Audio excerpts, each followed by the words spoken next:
4 jaar terug begin toe ek was eers so by die Universiteit van Namibia. Daar ook gespeel. Ek het ook eintlik my eerste Premier League daar by hulle gewen in 2021. 2022, ek kan nie onthou nie. En ja, van na dit toe begin speel ek vir Kudus. Hierdie was my 4de seisoen saam met hulle.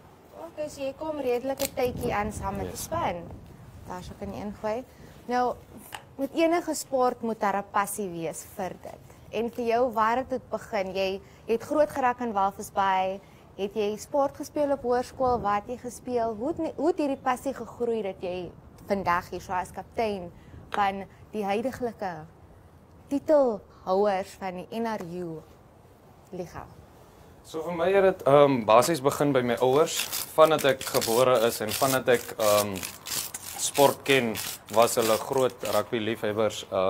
Ek kan onthou toe ek kleiner was en die Springbokke het gespeel. Hulle is groot Springbokke, dan het ons altyd voor die TV gestaan as die nasionale lied van Suid-Afrika speel en daar volbors gesing. Ek het van daar Walvis Bay Laerskool en ook Walvis Bay Hoërskool waar ek dan nou my passie vir rugby verder gevat het. Maar ja, dit was basies dit kom van my ouers af, groot sportliefhebbers van die begin af, van ek nog voor ek skool begin het hulle dit daai liefde in my ingevries. Basically. Nou as dit nou nie rugby was nie, ek vra altyd my gaste hierdie vraag.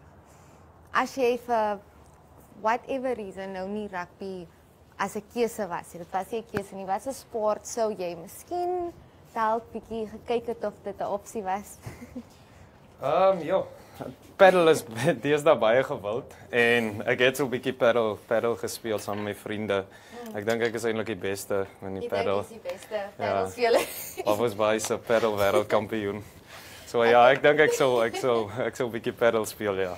Ek het nou nog nie self paddle getrein nie. Jy kan maar kyk of jy die ding opkry. Ek het nou 'n bietjie beklei hierso op kamera met al hierdie houertjies wat nog toe is. As jy sien Metro het seker gemaak ons het alles vars van die rakke.